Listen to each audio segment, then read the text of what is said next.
SS Rajamouli versus Rohit Shetty. आखिर कौन है इंडियन सिनेमा का सबसे बड़ा डायरेक्टर, और आखिर किसने दी है सबसे ज्यादा ब्लॉकबस्टर मूवीज, तो वहीं किसने दी है सबसे ज्यादा फ्लॉप मूवीज। क्योंकि आज होगा इन दोनों की last 12 hits and flop movies का कंपैरिजन। क्योंकि दोस्तों राजामौली ने अभी तक 12 फिल्मों को ही बनाया है। तो चलिए शुरू करते हैं। तो सबसे पहले एसएस राजामौली लेकर आते हैं अपनी 12वीं movie student number 1। Junior NTR के साथ मिलकर लाते हैं एक एक्शन ड्रामा फिल्म जिसका बजट होता है 4 करोड़ और मूवी भी कमाती है 12 करोड़ और बन जाती है एक सुपरहिट मूवी। तो वहीं दूसरी तरफ रोहित शेट्टी भी लेकर आते हैं अपनी 12वीं मूवी ओनल द बेस्ट। लाते हैं एक कॉमेडी ड्रामा फिल्म जिससे ऑडियंस को करते हैं हंसा हंसा के लॉर्ड पोर्ट। आपको बता दे इस मूवी का बजट होता है 35 करोड़ और मूवी कमाती है 58 करोड़ और बन जाती है एक हिट मूवी। तो यहाँ पॉइंट मिलता है एसएस राजामौली को, क्योंकि बजट और कलेक्शन के हिसाब से उनकी मूवी सुपरहिट है। लेकिन फिर राजामौली लाते हैं अपनी 11वीं मूवी सिम्हाद्री। एक बार फिर जूनियर एनटीआर संग बनाते हैं जोड़ी और छा जाते हैं बॉक्स ऑफिस पर, क्योंकि मात्र 7 करोड़ के बजट में बनकर मूवी कमा डालती है 26 करोड़ और बन जाती है एक ब्लॉकबस्टर मूवी। लेकिन फिर रोहित शेट्टी भी लाते हैं अपनी 11वीं 11 मूवी गोलमाल 3। एक बार फिर दिखाते हैं कॉमेडी का जादू और इस बार उड़ा डालते हैं बॉक्स ऑफिस के फ्यूज, क्योंकि 40 करोड़ के बजट में बनकर मूवी कमाती है 165 करोड़ और बन जाती है एक ब्लॉकबस्टर मूवी। तो यहाँ दोनों को मिलता है बराबर पॉइंट, क्योंकि बजट और कलेक्शन के हिसाब से दोनों की मूवीज ब्लॉकबस्टर 1 है। कि तभी फिर एसएस राजामौली की आती है 10वीं मूवी चैलेंज। इस बार करते हैं कुछ नया और एक्टर नितिन संग बनाते हैं एक एक्शन स्पोर्ट फिल्म जिसका बजट होता है 6 करोड़, लेकिन मूवी कमाती है 15 करोड़ और बन जाती है एक हिट मूवी। कि तभी फिर रोहित शेट्टी की भी आती है 10वीं मूवी सिंघम, एक एक्शन कॉमेडी फिल्म जो होती है तमिल फिल्म सिंघम का हिंदी रीमेक, लेकिन फिर भी 40 करोड़ के बजट में बनकर मूवी कमाती है 145 करोड़ और बन जाती है एक सुपरहिट मूवी। तो यहाँ पॉइंट ले जाते हैं रोहित शेट्टी, क्योंकि उन्होंने दी है एक सुपरहिट मूवी। और फिर एसएस राजामौली लेकर आते हैं अपनी 9वीं मूवी छत्रपति। प्रभास के साथ मिलकर बनाते हैं एक एक्शन ड्रामा फिल्म जिसकी ऑडियंस करती है जमकर तारीफ, क्योंकि 12 करोड़ के बजट में बनकर मूवी कमाती है 32 करोड़ और बन जाती है एक ब्लॉकबस्टर मूवी। और फिर रोहित शेट्टी भी लेकर आते हैं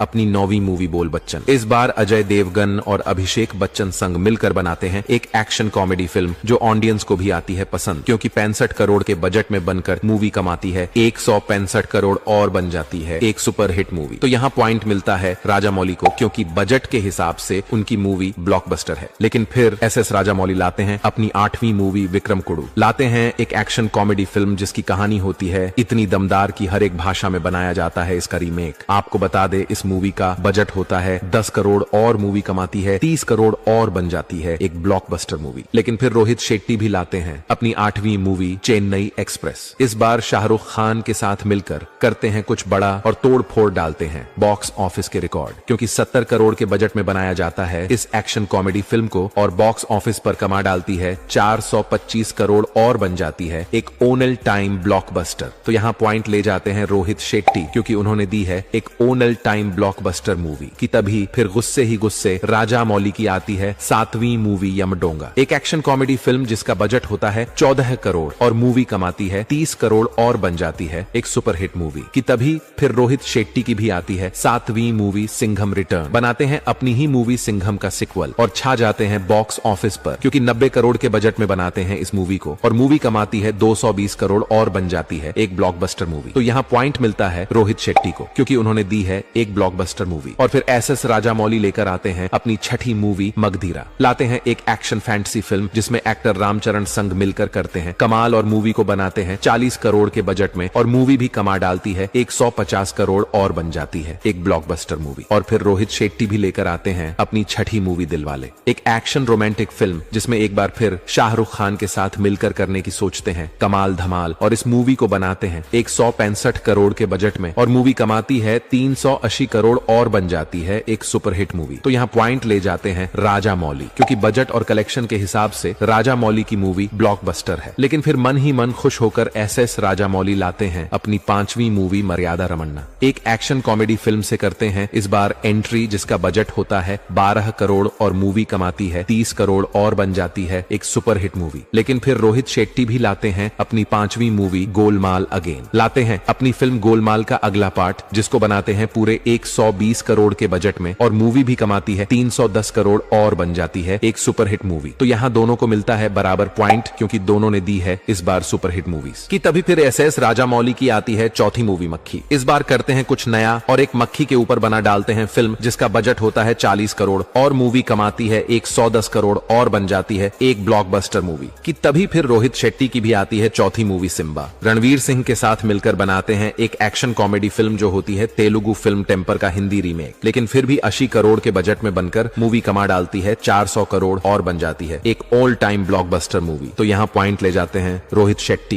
क्योंकि उन्होंने दी है एक ऑल टाइम ब्लॉकबस्टर मूवी। और फिर एसएस राजामौली लेकर आते हैं अपनी तीसरी मूवी बाहुबली पार्ट 1, एक एक्शन फैंटेसी फिल्म लाकर रच डालते हैं इंडियन सिनेमा में नया इतिहास और छा जाते हैं बॉक्स ऑफिस पर, क्योंकि 180 करोड़ के बजट में बनाते हैं इस मूवी को और ये कमाती है 650 करोड़ और बन जाती है एक बड़ी ब्लॉकबस्टर मूवी। और फिर रोहित शेट्टी भी लेकर आते हैं अपनी तीसरी मूवी सूर्यवंशी, लाते हैं एक और कोप एक्शन थ्रिलर फिल्म जिसमें लेते हैं अक्षय कुमार का सहारा और मूवी को बनाते हैं 160 करोड़ के बजट में और मूवी कमाती है 295 करोड़ और बन जाती है एक हिट मूवी। तो यहाँ पॉइंट ले जाते हैं एसएस राजामौली, क्योंकि उन्होंने दी है एक बड़ी ब्लॉकबस्टर मूवी। लेकिन फिर राजामौली लाते हैं अपनी दूसरी मूवी बाहुबली पार्ट 2, अपनी ही मूवी बाहुबली का बनाते हैं सिक्वल और इंडियन बॉक्स ऑफिस पर बना डालते हैं एक नया रिकॉर्ड, क्योंकि 250 करोड़ के बजट में बनाते हैं इस मूवी को और मूवी कमा डालती है 1810 करोड़ और बन जाती है एक ऑन टाइम ब्लॉकबस्टर मूवी। लेकिन फिर रोहित शेट्टी भी लाते हैं अपनी दूसरी मूवी सर्कस। एक बार फिर रणवीर सिंह संग मिलकर लाते हैं एक कॉमेडी ड्रामा फिल्म और सोचते हैं इस बार तो तोड़ूंगा बॉक्स ऑफिस के रिकॉर्ड, लेकिन मूवी गिरती है बॉक्स ऑफिस पर औंधे मुंह, क्योंकि 150 करोड़ के बजट में बनकर भी मूवी कमाती है 60 करोड़ और बन जाती है एक बड़ी डिसास्टर मूवी। तो यहाँ पॉइंट ले जाते हैं एसएस राजामौली, क्योंकि उन्होंने दी है एक ऑन टाइम ब्लॉकबस्टर मूवी। लेकिन फिर मन ही मन खुश होकर राजामौली लेकर आते हैं अपनी पहली मूवी आरआरआर। जूनियर एनटीआर और रामचरण संग मिलकर बनाते हैं एक एक्शन ड्रामा फिल्म और छा जाते हैं दुनिया भर में और उड़ा देते हैं बॉक्स ऑफिस के फ्यूज, क्योंकि 500 करोड़ के बजट में बनकर मूवी कमाती है 1250 करोड़ और बन जाती है एक बड़ी ब्लॉकबस्टर मूवी। लेकिन फिर रोहित शेट्टी भी लेकर आते हैं अपनी पहली मूवी सिंघम अगेन, लाते हैं एक एक्शन थ्रिलर फिल्म जिसमें अजय देवगन, अक्षय कुमार, रणवीर सिंह, अर्जुन कपूर और टाइगर श्रॉफ जैसे बड़े बड़े एक्टर के साथ मिलकर भी नहीं कर पाते हैं कमाल, क्योंकि 350 करोड़ के भारी भरकम बजट में बनाते हैं इस मूवी को। लेकिन मूवी कमाती है सिर्फ 400 करोड़ और मूवी बन जाती है एक एवरेज मूवी। तो यहाँ पॉइंट ले जाते हैं एसएस राजामौली, क्योंकि उन्होंने दी है एक बड़ी ब्लॉकबस्टर मूवी। तो दोस्तों यही है एसएस राजामौली और रोहित शेट्टी की last 12 hits and flop movies का कंपैरिजन। दोस्तों अब अगर बात करें दोनों की अपकमिंग मूवीज के बारे में, तो राजामौली की अपकमिंग मूवी है SSMB 29, तो वहीं दूसरी तरफ रोहित शेट्टी की अपकमिंग मूवी है गोलमाल 5। दोस्तों अब आप लोग ही बताओ इन दोनों में कौन है विनर और आखिर कौन है इंडियन सिनेमा का सबसे बड़ा डायरेक्टर।